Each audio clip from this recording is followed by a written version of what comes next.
Begin with your thoughts on where we as a country stand right now. Biden has been elected president of the United States. The president is choosing to disregard our democracy right now, ignore the will of millions of Americans. What's your reaction to what's going on? It is outrage. Look, people lose close elections. Hillary Clinton lost a close elections. Other people have lost close elections. And what you do in America historically is you say, hey, I fought as hard as I could. I want to thank my supporters. I congratulate the winner. Let's go forward with the transition we all love in our country, and we want the best for America. What he is doing right now is delegitimizing our electoral process and American democracy. What he is saying to his supporters is, we really didn't lose the election. Yeah, maybe the other guy got 5 million more votes than we did nationally. We really didn't lose it. It's fraud, fraud, fraud. And millions of people are going to believe that. That is an outrage. You got to have the guts to sometimes say, you know what, I put up a fight, I lost, congratulations to the winner, let's go on. Have you ever seen anything like this before? No. It's not that I have not seen, nobody has ever seen this. This really is an outrage, and this is why I work so hard, the progressive community worked so hard in this election. Because what we knew this campaign, this election was about, it's not just climate change or criminal justice reform or the economy. It is whether or not we continue to have a president in Donald Trump who is a pathological liar, who really is trying to move this country beyond the rule of law.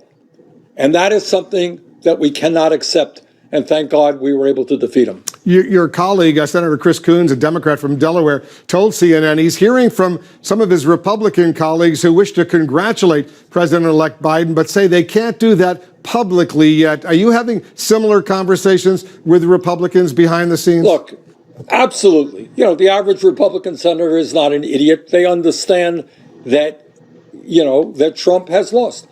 But one of the other things that we should all be nervous about and fearful about is the degree to which Trump intimidates and scares the hell out of Republican members of Congress. They are afraid to stand up to him. So you got a party, not of individuals, but almost a cult-type party, where members of the Senate who know better, not just on this issue, on many other issues, they'll come up to you privately and say, yeah, Trump's a little bit crazy, but, So, I think I would hope, the Republicans won't take my advice anyhow, I know that, but I would hope that they get the courage to stand up as individuals, represent their constituencies, and to not live in fear of Donald Trump. It's not a good thing. Yeah, so far 4 out of the 53 Republican senators have done so. You and other progressives, Senator, you've stepped in line over the past few months to put forward a very unified, united Democratic Party to get Biden elected. But as we all know, there are some significant policy differences, let's say, between you and the president-elect. Do you expect Biden's agenda will move toward your direction or move, let's say, towards the center?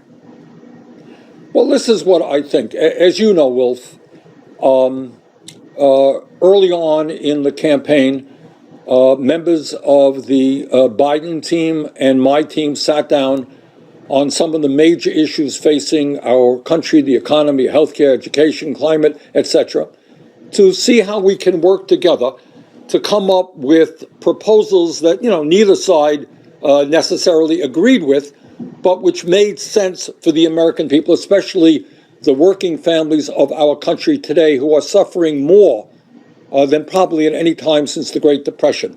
And we hammered out agreement. So if your question is, do I expect that the Biden administration will do everything that Bernie Sanders believes? No, I don't.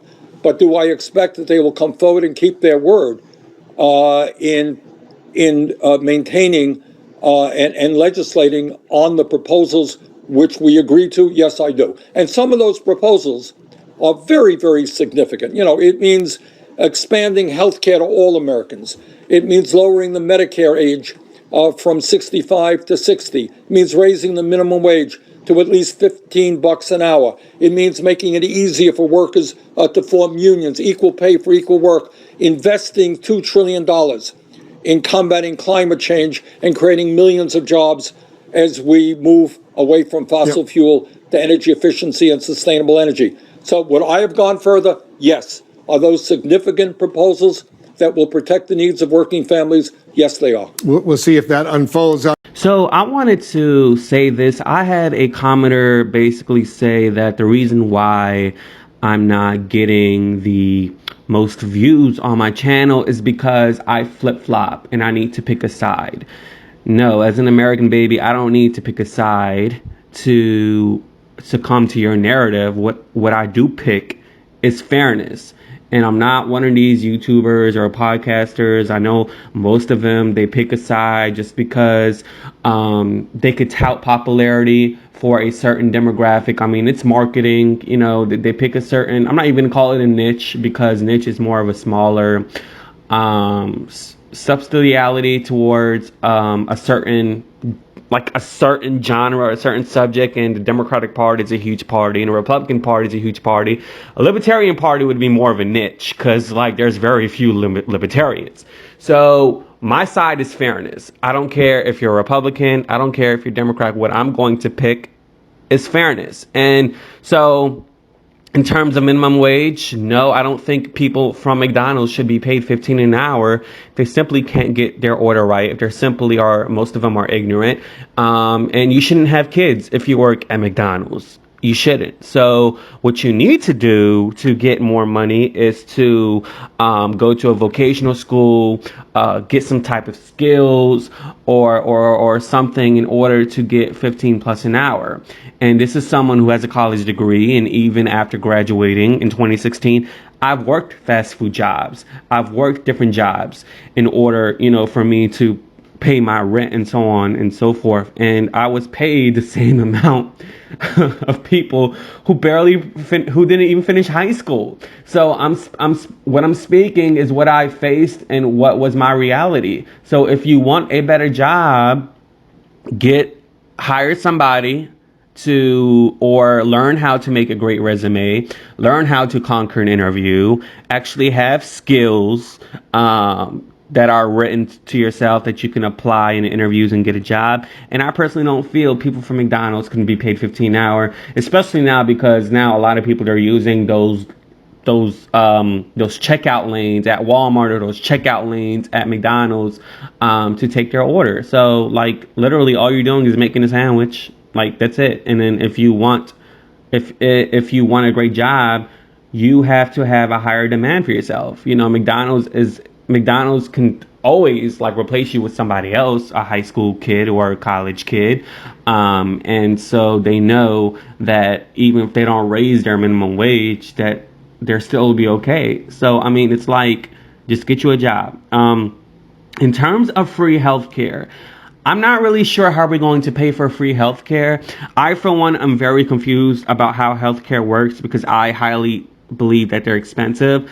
I do think there needs to be some type of deduction in the costs.